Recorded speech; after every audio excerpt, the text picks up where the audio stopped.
وكلا نقص عليك من أنباء الرسل ما نثبت به فؤادك وجاءك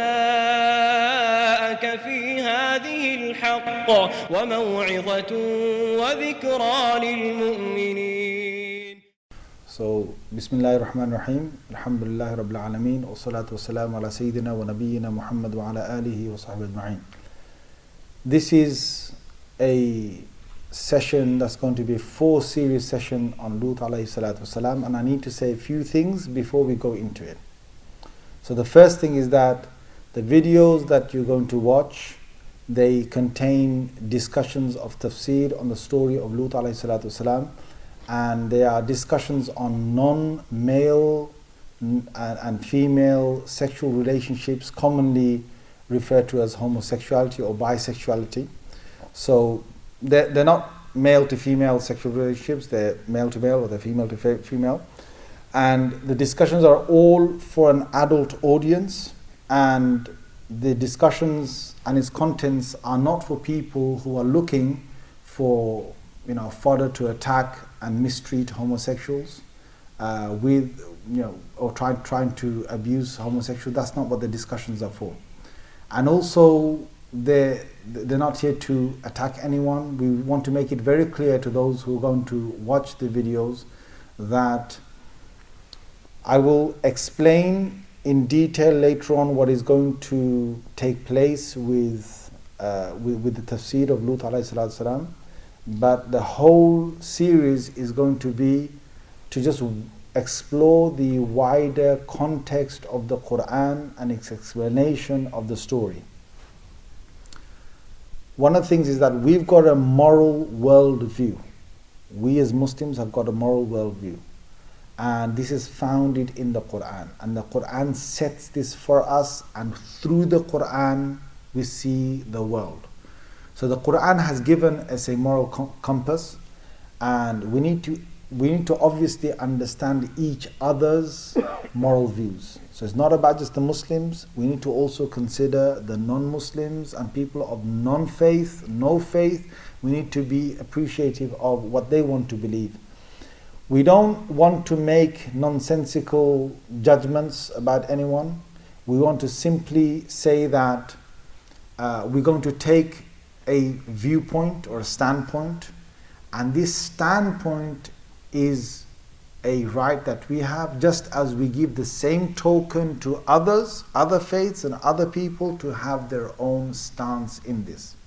We want to say that it is nonsensical to judge others' beliefs and worldviews from your own standpoint, and taking your own cultural biases and so on. We don't want to say that we want to dominate the entire world with our own stance. Yet, we have the right to hold on to our own Islamic worldview. This is according to how we were taught by Prophet Muhammad sallallahu alaihi wasallam and the early tafsir, and how he explained the Qur'an to his students, the Sahaba radiallahu anhum ajma'in. Now we understand that we're living in many different societies. The Qur'an acknowledges that, and we've got many different values. We acknowledge that. But its message, the Qur'an's message in dealing with such reality is always the same. Meaning that the Qur'an does not abuse people, it does not make mockery of people, it engages with them with good akhlaq and a good character. And that is our stance whenever we come across others when trying to give them da'wah. The Qur'an has always seen Muslims as living part of a plural society, so we live amongst others, and we dealing with them, we understand that they may have different values, but we are not those who disrespect them in some way or cause friction. We, in this country particularly, we respect the human rights of others. And just as we say that we've got certain human rights, we offer this token to others and say they've got human rights too. And we hope that our legal framework and wider society applies this principle and sees all people without discrimination and without unfairness. So when we are talking about certain issues here, it's within that framework that we want to keep this discussion that we are not here to put people down. Homosexuals and other minorities are protected. We Muslims have the right to believe what we wish. By the same token, we believe in the protection of the legal rights of others. At the same time, what we're not saying is that we're giving up our values. So it doesn't mean that just because we're saying we're living in a plural society, we're giving up our values. We still say what is haram is haram. So we have certain morals to do with gambling, we have certain morals to do with premarital sex and same-sex relationships, and we have standard morals that stay the same when Islam looks at others. So we're not changing things, and we're not condoning or giving up. We're not giving up certain parts of our religion, and we're not watering it down or washing it down from the original understanding of what Islam understood through the eyes of the Sahaba radiallahu anhu ajma'in. So we are making it quite clear that these videos have got nothing to do with Muslims in any way harming, attacking, whether intentionally or unintentionally, abusing or mistreating the people or their actions because of their actions in the world that we live in. We want to say that we should uphold the adab and the basic etiquette that we've got when we discuss these matters. As opposed to other value systems, our Quranic based values always remain the same. So the expectation of the dominant culture is that it expects all others to take others over. So what we're saying here is that sometimes because somebody has a worldview, you want to come out strongly and get others to accept your view. We understand that, and people have that. But what we're saying as Muslims is, neither do we want to say that we must take over all other worldviews with the views that we're saying here in this in these lectures, nor are we saying that others should do the same to us. All thought systems assume that they have the truth, but the expectation from the dominant thought system, maybe a secular, liberal worldview, secular worldview, seems to dictate that everyone needs to conform to it. And there are certain phases that happen in this world, and we understand this will happen. There are strengths and weaknesses in communities, and some will want to follow others. But what we want to say is that we have the basic right to hold our views. Current pressure from the cultural hegemony of the West is made stronger by the internet and social media. So what happens is that we understand that the media is going to have a huge impact on the trends of people. We are not people that are going to be that are going to be driven to a certain narrative, and that we must be driven to one single narrative because of the norms of what we're living in or the culture that we're living in. What has happened in the past is that certain Christians and Jews have had pressures placed on them, and some Christians and some Jewish people have moved away from the original understandings of the religion and the faith that came to Musa or Moses or came to Jesus or Isa alayhim salam, and through so many centuries views of certain sects within the faiths have shifted.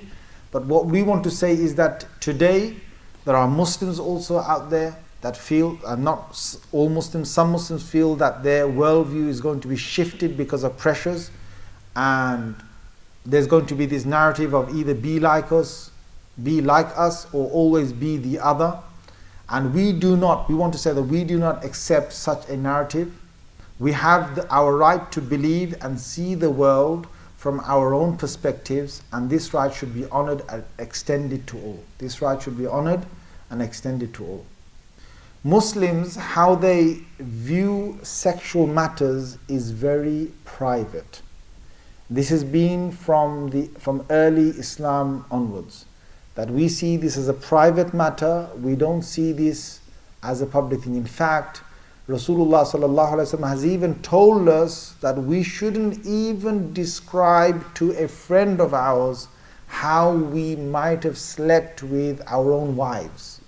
A man should not even disclose to his brother about how his wife felt or how she was aroused or whatever. That should not be disclosed. Why? Because this leads to making a private matter to a public matter, and that's not what we do. This means that one's sexual orientation has nothing to do with one's identity that one presents to the world. So what this means is that you cannot make an identity out of sexuality. You can have an identity based on a faith, a religion, based on a country that you come from. You can base it on a culture that you belong to, but you cannot make the identity based on sexuality, because in Islam, and I'm talking purely from Islamic perspective, it's a private matter. It's not a public thing. So when you have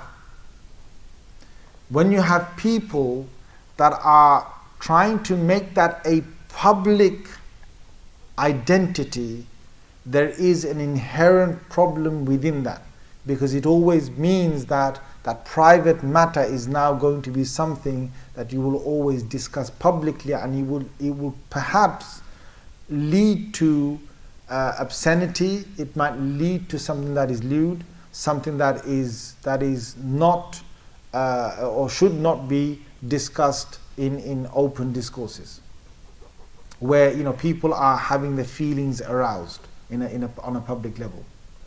What we want to say is that there's a whole thing in Islam about kinship. This means that we do get married for procreation and to have other human beings being born of the human beings that are already on this earth. Now, what happens is that the more people that get married, diversity of the human genetic system stays alive.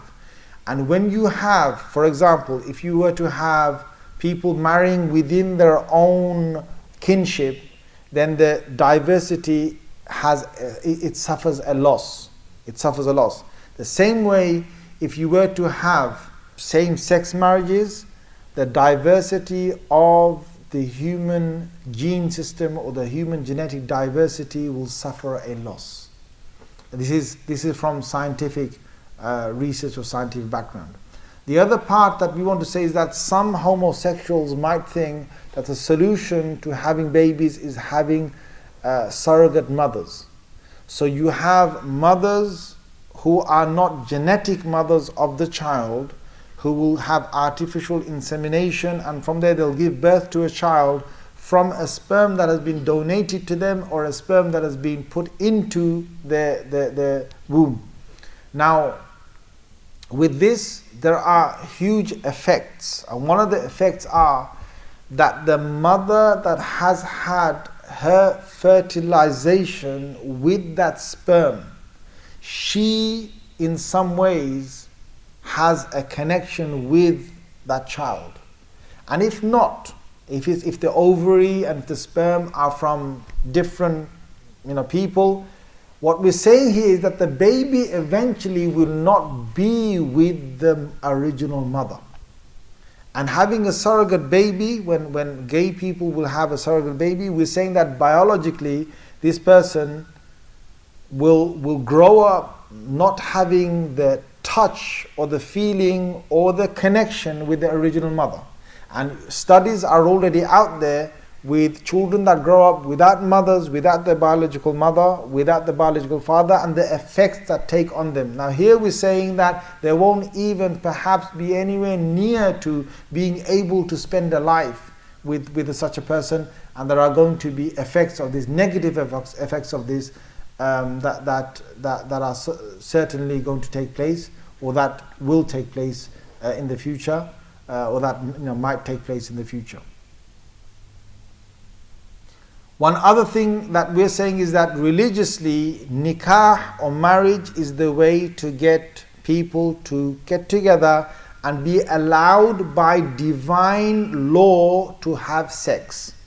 Where there is no nikah or a marriage or a contract, this means that these individuals have no right, whether it's nikah or no nikah, where you are not married to the person by an Islamic nikah, according to the Islamic religion, there's no way you can have sex with them. So what this means is that people who are not married, the whole debate and what I'm going to discuss has got nothing to do with that. So if they're having homosexual relationships outside of marriage, that is as haram, according to our view, as forbidden as having it within marriage.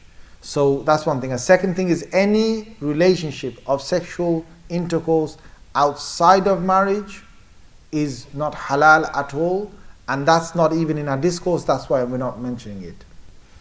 In Islam, we recognize that Allah Azza wa Jal, He's given a lot of, His Messenger Sallallahu Alaihi Wasallam has also talked about, and he in the Qur'an has talked about what? Allah and His Messenger have talked about Muslims helping orphans. Why? Because the orphan has lost a father. So what Islam is saying, that if you can support the orphan as a father, Allah will give you such reward that you will be raised with the Prophet Sallallahu Alaihi Wasallam. In Jannah you will be next to him like this. Next to him like this. Why is that? Because Islam sees that the family relationship, the family setup is very important, to have a mother, a father, and then a child. That is the relationship we have. And where the father is absent or he has passed away, then for you to be a stranger but come and be like a father to the child is still really important.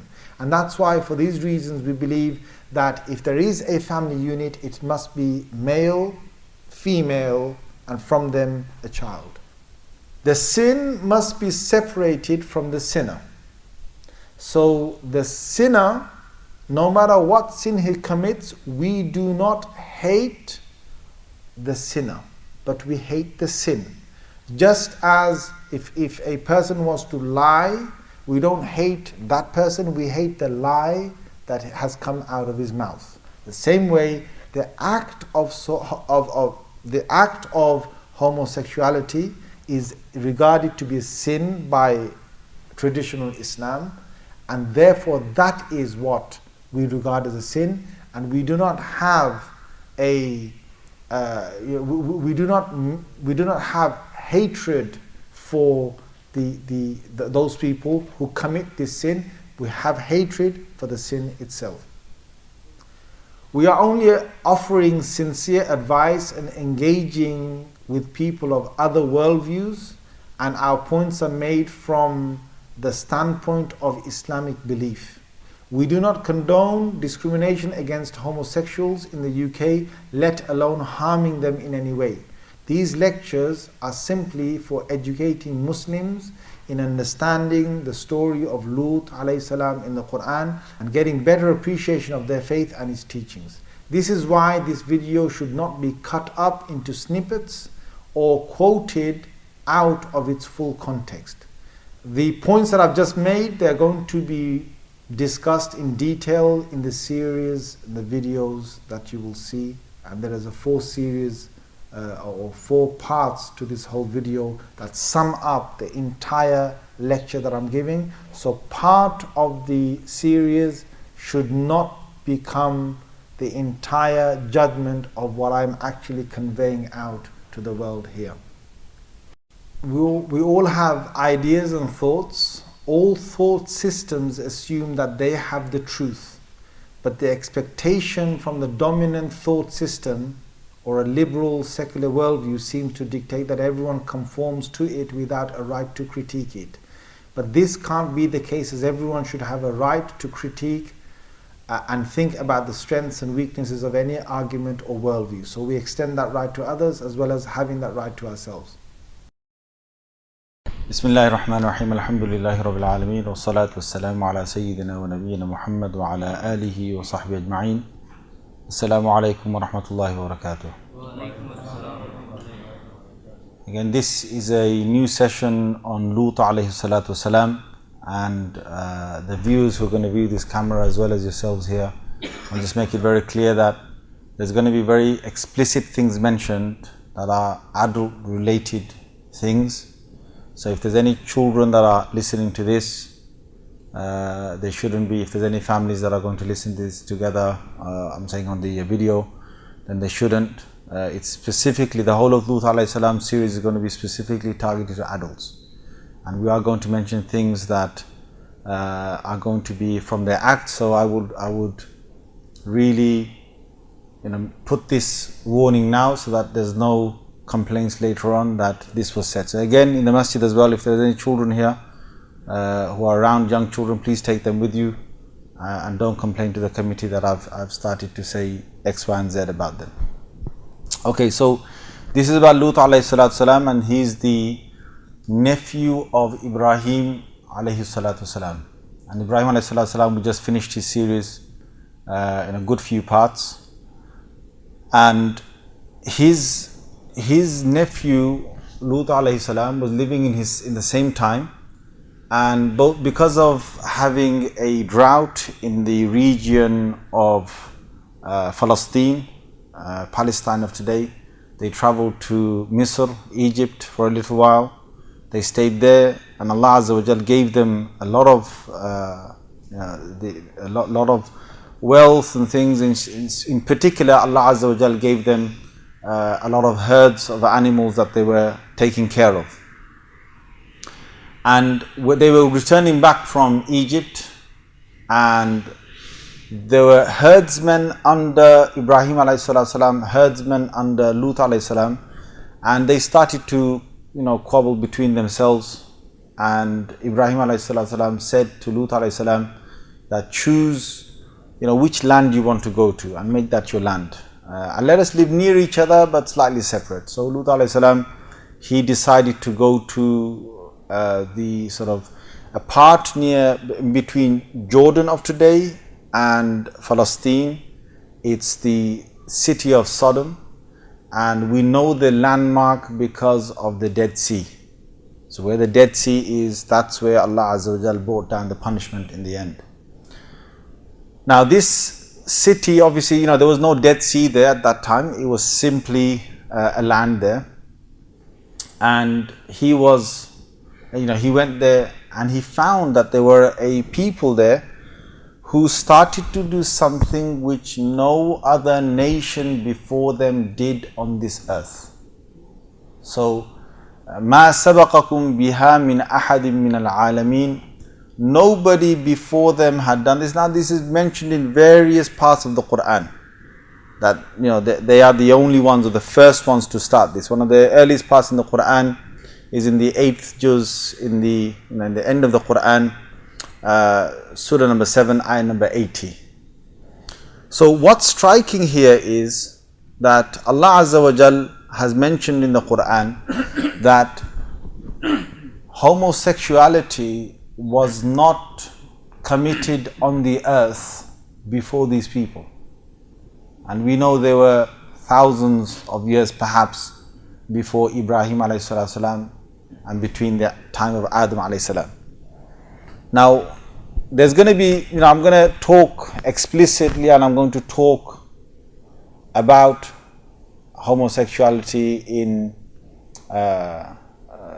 comparison to the normal sort of sex people have and they've been created for.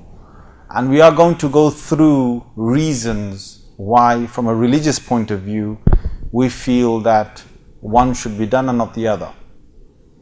And before I go into that, I need to make it clear, because this is going to go on YouTube and it's going to be all over the world, is that these sessions that I'm doing on Lut alayhi salam is going to be purely from an Islamic religious point of view from the Qur'an, and that's based upon the traditional understanding of the Sahaba radiallahu anhum ajma'een and their understanding of these verses. So I've said it's a religious one. So if there are non-religious people out there and they're doing what they want to do, then that is not something that we are, that is not something that we have we're not addressing them from this point of view. So if I'm saying things like this act is wrong, or it's something that should not be done and so on, this is purely from a religious point of view. And being religious point of view, I'm talking from an Islamic point of view, not from other religions like Christianity or others, because they've also, there are branches of Christianity that have problems with these branches of Christianity that don't. And adding on to that, it's not only Islamic religious point of view, but it's also the traditional understanding of the Sahaba radiallahu anhu ajma'in, the companions of the Prophet. And why am I saying that? It's because there are Muslims today who feel they can be Muslims who are homosexuals, and they feel that their Islam is intact if they believe that that act is halal for them to do. And that's why I'm saying the traditional understanding, because if you go in today's society, you will find that there are many people who have all sorts of thoughts on what the Qur'an should be. You've got the literalists, you've got the liberalists, you've got the, you've got those who deny hadith, you've got those who want to interpret the Qur'an as they want. You've got people who say everybody should do tafsir of the Qur'an. You've got all sorts of people. So I'm specifically talking, and I'm a Sunni myself, and 85% of the world's Muslims are Sunnis, and we are addressing it from that point of view. And again, from the Sunnis, there are many different divisions. We are discussing a creed of the Muslims and an understanding of the Qur'an from the Sahaba's time. That's the original understanding of the Qur'an. And anybody who claims that they've got a better understanding than the Sahaba, than the companions of the Prophets, then they are not from them. And if they are not from them, then there's a big question, where are you going on the Day of Judgment? Because the companions are going where the Prophet ﷺ is going on the Day of Judgment, and that is very clear. So if you're not with the companions, I don't know where you are. In fact, you're on a very dangerous pathway. So anyway, that's first and foremost. The reason why I've said this is because I don't want this video, and again, there's another really important thing I want to say, for all the series on Lut alayhi salam only, I don't want any section to be cut and shown as a smaller piece of the video. So these videos on Lut alayhi salam, not the entire series of the analyzing of the Prophet sallallahu alaihi wasallam, but Lut alayhi salam, nobody is allowed to take a piece of it and cut it out and put it onto the internet. If you look in the Qur'an, very interestingly, when Lut alayhi salam, he deals with these, called sodomites, or you want to call them homosexuals, when he deals with them, he doesn't make fun of them. There's an interesting lesson from the Qur'an. He does not make fun of these people, but he does talk to them. And he tells them clearly what they're doing wrong and what they should be doing. So mockery of these people has been something that has been going on for some centuries. And in fact, these people feel that they are being targeted because of their sexuality, because how they have sexual intercourse with one another, and they feel that the world is after them, and they feel that they're victims of this. Now the thing is, if you look in the Qur'an, making mockery of these people is not a way. It's not a way. I mean, the way that we deal with such people is that, of course, we give maw'idha, which is we give advice, like Lut alayhi salam gave advice. And most of it that you'll see in the Qur'an, that Lut alayhi salam gave advice. And in the end, the one who destroyed them is Allah Azza wa Jal. That is said in the Bible and it's said in the Qur'an. And there's no two ways about it. I mean, there are those who say that from a religious perspective we're supposed to understand it differently. That Lut alayhi salam never meant that, he wasn't saying that these people are doing something, they're not homosexual, but they're rapists. That's what some people are saying. Some Muslims are trying to interpret, they're trying to reinterpret these verses, and they're trying to say that those who did it in his time, they were raping one another. They weren't actually doing it with consent, and what we're doing it's all consensual. So we're both happy, but in his time there's one that was happy, one wasn't happy, and that's not the case. I'm sorry, but that's not the case from the traditional understanding of the Sahaba. That's not the case. The world has become a global village, and literally it's become a global village. In fact, sometimes forget calling it a global village. You might as well call it a house. It's like a home. There's nothing you can hide from one another once it touches the internet. So Australia, Canada, China, America, Britain, France, and even the Arab world, they all have to start thinking alike. So even the Chinese government, you see them, they're dressed like the Americans. And the Japs are dressed like the Americans now. The Japs were dressed differently before. True or not, guys? Come on. They had long robes and used to look different. But the Japs are using all, a suit boot, because all the governments have got suit boot. You're not taken seriously if you've not got a suit boot. So they're all doing that. Why? Because there's an influence of the world from the most greatest superpowers onto others. And people are following suit because it's like whatever is on that side, then we must at least show that we're recognizing that to have a dominance in the world. And social media in the last few years has become I think it's the guillotine. It's the guillotine. So he either can do you a good job or he's going to kill you. So, people are scared. On Twitter, on some other social, forums, people are scared, seriously. Because once there is a storm, they call it the Twitter storm, and people start to highlight one thing, companies come down to their knees and say, sorry, it's not going to happen again. Companies, big companies, we're talking about billions of dollars of revenue a year, and they're brought down to the knees. Governments are affected by this. People are scared of this Twitter storm because it's in some way it has more power than the media. The media has got a large power across the world, and the media is what? The media across the world, 90% of it is owned by about just a few individuals of the whole world. 90% of the media is probably owned by 9 or 10 people of the whole of the world. That is the fact. So it's 9, 10 people and their vision that is affecting 7 billion people across the world. And the 10% that are from other media sources, they can't get enough of a hype to try and get their message out. So you've got to understand what kind of world we're living in. And the people are being pushed to certain agendas like no way before. Now the hadith of the Prophet ﷺ can be understood, where he said that before the end of times, a man will wake up in the morning, he was a believer, and by evening he is a non-believer.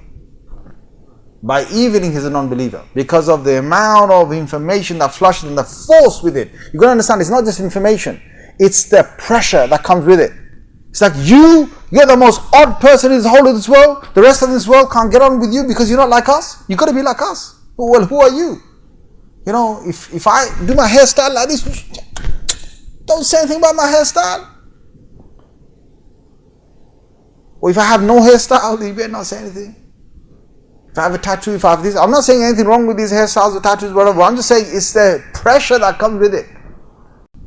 What we understand it as to be is that we are a people who, we have the right. See, this is the thing, and I want to mention this quite clearly, is that if we are seen as the most, we're seen as the odd ones who are not allowing homosexuality, or we don't believe it to be a practice that should be, that should be allowed religiously. If we're the only people that don't do that, do we not have the right to stick to our beliefs just as everybody else has the right to stick to their beliefs? Well, of course we do, but this is the real problem, and this is what Lut alayhi salam faced, which was that the Sodomites, the original Sodomites, were the first people who did this act. One of the things they did, the Qur'an says, تَقْطَعُونَ السَّبِيلِ, you cut the path. Now what's تَقْطَعُونَ, what does cutting the path mean? So the ulama have said it either means that they used to rob people who used to come to the city of Sodom. But there's a second tafsir, that they used to approach, the people who used to approach the city of Sodom, they used to come out with their homosexuality and advertise that en route to Sodom. So they would come out, and as the caravans are trying to come through the city of Sodom, what these homosexuals or the people of Sodom would do is that they would flirt and advertise their homosexuality to them, to the passerbys, because they wanted to be proactive with this. Okay, the second tafsir. And the third one, Imam Hasan al-Basri says that taqta'una sabil, cutting the pathway, means that they are a means of cutting the procreation of human beings. So that means that they are stopping our human generation from growing. Okay, so there's three different tafsir of that one part. Where is this part in the Qur'an? Let me just quickly give you the reference. It's in Surah Ankabut, Surah number 29, ayah number 29. So Surah 29, ayah 29. And there's three tafsirs. Now, there's one other thing about these Sodomites, which was that these people, they were people who came to their gatherings and they were in that mood of seeing who wanted to, engage in this act. So they did a number of things. Again, the same verse, Surah 29, Ayah 29. It says, وَتَأْتُونَ فِي نَادِيكُمُ الْمُنْكَرِ. You are a people that in your gatherings you bring things that are abhorred, that are disliked, that people generally dislike in a normal fitrah. So people with a natural natural build of a human being, when they haven't been affected by homosexuality, they will find this abhorrent. And I want to mention a very clear thing, which is, will we tolerate LGBTs? Well, the thing is, we tolerate Hindus, we tolerate polytheists, and the Qur'an has said the worst sin you can commit is shirk. So if they are committing shirk, and we know they're doing it all around us, houses have got shirk, they've got idols in them, they've got temples, Hindu temples with idols in them, but we don't go around smashing idols. We don't go around telling them things. We don't go around scorning them or belittling them or saying horrible things to them. And if any Muslim does that, then that's wrong. That's not the way of the Anbiya. The way of the prophets is not to scorn these people, to make mockery out of these people. The way of the prophets is to get them to have a good understanding, to get them to rationalize what they're doing. And that's what we're going to see with Lut alayhi salam as well, with his people. That he's trying to rationalize with them what is it that they're doing. So what I want to say is that if somebody out there is committing this, that's their life. That's what they're doing. But have I got a right to say that I don't believe in it? Yes. Am I going to tolerate it? Well, if I can tolerate shirk, I can tolerate that. Meaning that if I can be a neighbor to a Hindu in a good way, I can be a neighbor to an LGBT in the same way. So if I have a gay as a neighbor, no difference in having a Hindu as a neighbor. And if any Muslim feels that, that's a difference, that's simply because of your instinct. That's simply because of your nature inside. It's not because of Islam. Islam if Islam has told us to tolerate the Hindus, and in fact, it hasn't just said tolerate Hindus. Islam has said if your own parents are polytheists, then you've got to tolerate. You've got to be with, not only tolerate them, the Quran doesn't say tolerate, the Quran says if your own parents are polytheists, then you must still show your good habits towards them. This is, I'm going to give you the reference of this. So this is Surah Luqman, Surah number 31, Ayah number 15. Surah 31, Ayah 15. Allah says, وَإِن جَاهَدَاكَ عَلَىٰ أَن تُشْرِكَ. That if both your parents are really struggling to make you a Hindu, because both of them are Hindus, you're a Muslim, or they're polytheists and you're a Muslim, and they're trying to make you a polytheist, then don't obey them in that matter. وَصَاحِبْهُمَا فِي الدُّنْيَا مَعْرُوفًا. But remain with them in this world in a good companionship. This is with your own Hindu parents. So with regards to LGBTs, lesbians, gays, bisexuals, transsexuals, with regards to them, I will not, as a traditional Muslim, give up my belief that the act is something which is a sin. I will not give up that. I have the right to keep that, and all Muslims, Sunni Muslims across the world have the right to keep that belief. Just like I believe that shirk and polytheism is a sin and is a crime. However, Allah has said with polytheists, I'm supposed to remain with them in a good companionship, and I will do exactly the same with LGBTs. So if I'll be very honest with you, I in one of my houses where I used to live, I had a neighbor that was gay. I used to go around to him, I used to say hello to him, I used to talk to him, I was good to him, I used to shake his hand. There's nothing wrong with that. And of course, at times when I get the chance, I might talk about something religious. But that's the Qur'an's hukum, that's the Qur'an's order, command to me and you. So wherever Muslims have been horrible towards these people, they've actually gone against the Qur'an. We're not supposed to be horrible towards these people. But what are we supposed to do? Well, we're supposed to tell them about the wrongful act. Just like I have the right to tell a polytheist that, look, what you're doing is something which in my religion is seen as not only a sin, but is something which is not, it's not of deep thought that you bow down to a stone. I have the right to say that to him. But if he wants to worship that, he has the right to worship that in this world. That's fine. He wants to worship that, he worships that. But I have the right to believe that I can invite him towards Jannah and towards a good way. Anyway, when they came to their gatherings, they came with behaviors that other people didn't have. So what did they do? Some of them came and they didn't wear their undergarment. They literally came with an overgarment but no undergarment. So when they sat down, you could see their private parts. That's one of the things they did. Another one was that they would, it's in the tafsir of Surah 29, Ayah 29, that they would make jokes with one another that are obscene jokes. So making jokes of obscenity, this was the first people these were the first people that did this. And to laugh and joke about sex and sexual acts was what they did. Another one, what they did is they used swear words, commonly, swear words, which again is a foul thing for people to do, and we shouldn't associate ourselves with those people who have the habit of having that. Again, if there are people like that, we'll live with them, but we'll try and call them to a good way. Another one they did is that they used to pass wind, or what we know as fart, loudly. So they wanted to come to their gatherings, and they used to have contests and matches. They used to have a match with one another of who could eat something, make himself fart loudly, and then burst out laughing over it. So they used to fart like whatever, and they would laugh over it. Another thing they used to do is they would come to, they would come to their gatherings and they would be very open about their sexual behavior. In anything of this world that Allah has created, Allah has called us zawj, He's called us pairs of one another.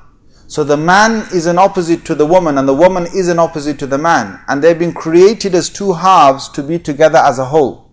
And that's the Quranic description for us as man and wife. He said you're zawj, or He said azwaj. And the very interesting thing is Allah's never mentioned, whenever this is absolutely startling, that what Allah has done in the Quran. Allah never says about the wife of Lut alayhi salam as a zawj. He doesn't call her a zawj, because she was a kafira. She was one who was a non-believer in his religion. He doesn't say she was a half to him. He says illa mra'atahu, except his woman. Allah says except his woman. And every time He refers to in the Quran, He says except his woman. He does not refer to her as his half, because to be a half, you have to be in that relationship. Now, when Lut alayhi salam got his message, his wife was against him in that message, and she was actually with the rest of them. And this is where some tafsirs mention, and this is again not in all the tafsirs, but it's in some tafsirs, that there were lesbians in the time in that time of the city of Sodom. There were lesbians at that time.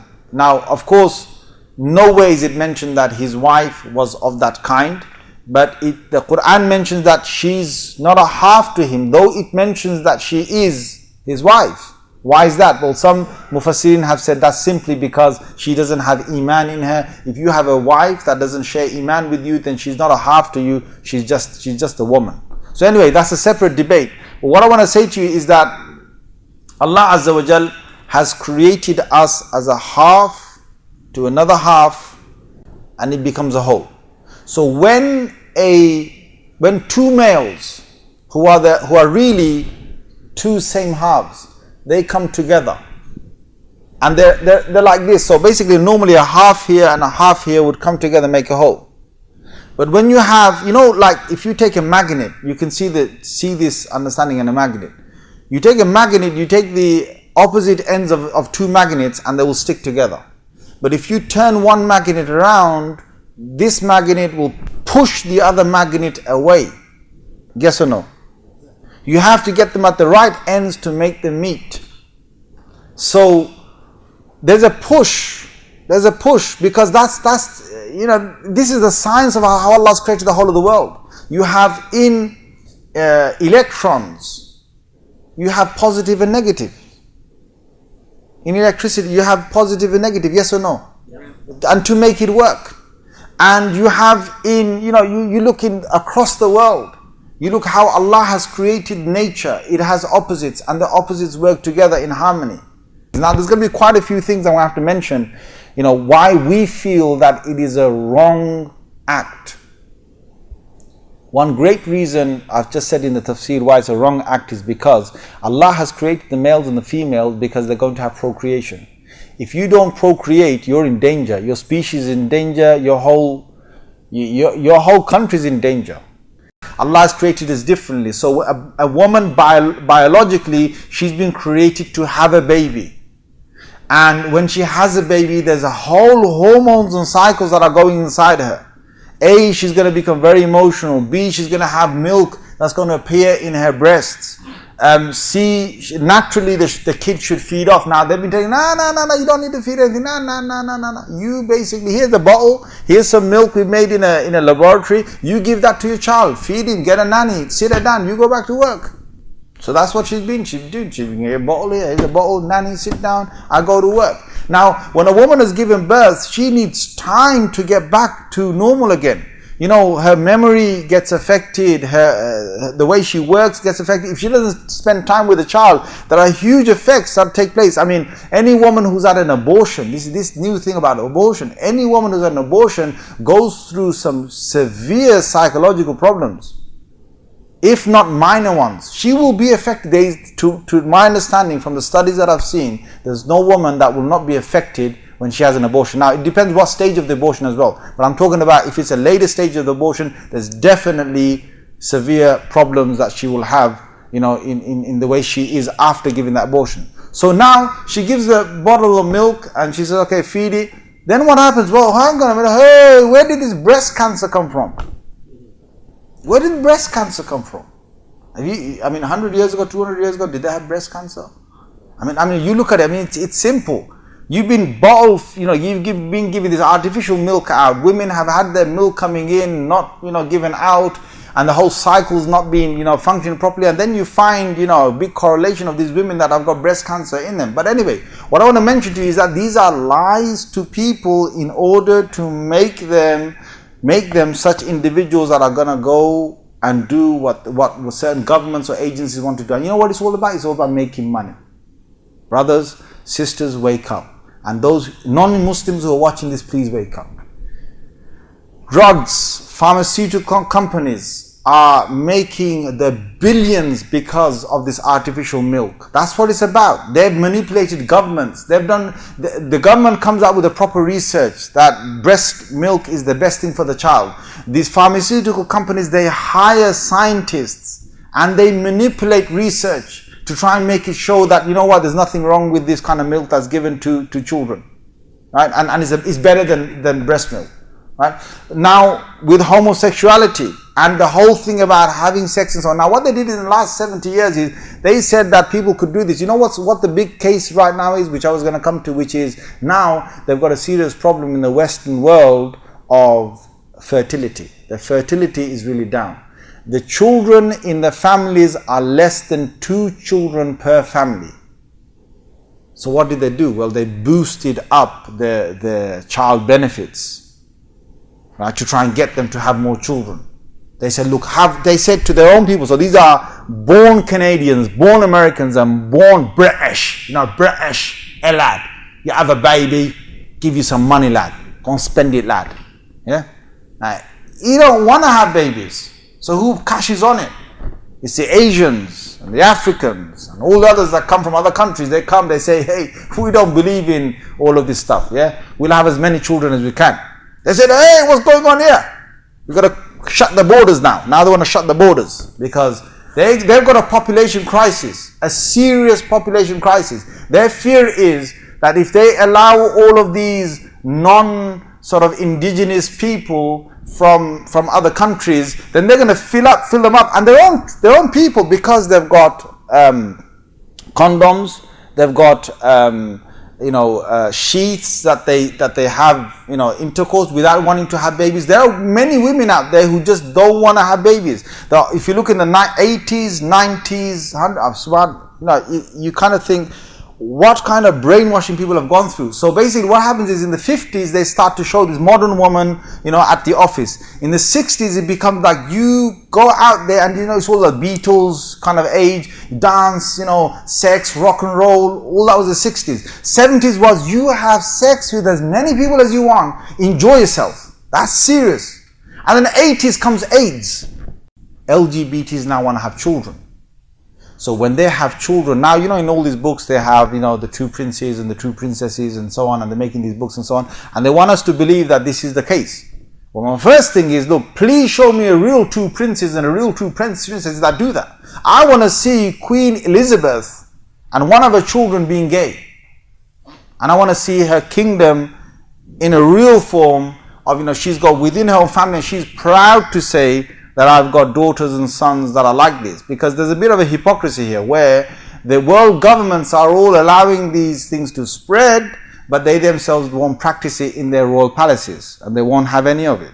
Right? But anyway, that's your right. If you want to do that, you want to spread two princes, two princesses, that's your right. Again, I'm just giving you a simple religious point of view. And why am I saying this? Is because when you start spreading this and you want to have children, then you're going to have artificial insemination. And what you will then do is you're going to have two women who want to live as lesbians. One of them wants to have a child. So then they'll insert a sperm of another man into the womb of this woman. She'll give birth. Now if she gives birth, the problem then is, and these are new research that are coming out, which is Allah has created the family unit so that it has a father with his manly traits and a mother with her motherly traits. And when you have two mothers or you have two fathers, there are going to be serious problems that will come up. Promiscuity has led to many diseases that have spread. One of them is AIDS. There are many other diseases. And the other problem is, look, I'm going to mention this again from a religious point of view. When a man is having sex with his wife, her organ has got a lot of soft tissue there. It's got soft tissue. And it releases a lot of fluid when he's about to, and when he's engaging with her. The rectum or the back of a man or a woman does not release any fluids. And I want to say this very clearly, Islam is not against homosexuality per se only. Islam is against anal sex. And I want the world to know, when they accuse us of saying that you guys are against gays because you don't believe in this type of sex. No, hang on a minute. We don't just say man to man. We say man to man, man to woman from the rear. It's haram, it's forbidden. This is us as Muslims. These are religious beliefs and we have the right to exercise that. Why do we say, why can't a man get married to his wife and then have sex with her from both ways? Well, there's a big problem, and let me make that clear. When a man has normal sex and is a heterosexual, then because her organ is giving fluid out and it's getting soft down there, his organ is able to find pleasure by a little bit of soft tissue. Okay? So the softness of that is enough for him to find enjoyment in there, and eventually he will ejaculate, or eventually his had is done. When a man has intercourse from the rear of a woman or a man, what's happening is that the rear has not been created for intercourse, and that part of a human being's body is hard, and that part of a human being's body releases no fluid. So what happens is that a man will engage in that act, whether it's with a woman or a man, and what then happens is that he gets the enjoyment because of very hard rubbing on his organ. Then when he gets used to that and he starts having sex with the woman from the front, he doesn't enjoy it anymore because he doesn't get pleasure. He needs a very hard and tough surface to try and get him aroused. Now this is the big problem here. If men continue to practice this, men will not like to go towards women. And there are many, there are many stages of homosexuals and many different phases that go in their minds. Inshallah, this is something that I'll catch on next week or something. But when a man has become active in homosexuality, he does not want to have sex with a woman from her vagina. Why? It's simply because he's not aroused. Why is he not aroused? Because it's tissue there that doesn't even make him feel like he's touching anything. His organ doesn't even feel like he's penetrating anything. Now this is a serious problem to the human race. And again, I'm ending the series by saying, if people out there want to do what they do, they do what they do. We're not going to enforce our thing on them. All we're going to give you is we're going to give you good advice. And Jazakumullah khair wa akhiru da'wana alhamdulillah rabbil alameen. Inshallah, see you next week with the second part of this. And again, I'm not going to have any young children in this, so wa akhiru da'wana alhamdulillah rabbil alameen. الذكر علم ونور الحاملات سنا ونور والرسمات هنا سرور يا حلوات تلك السنين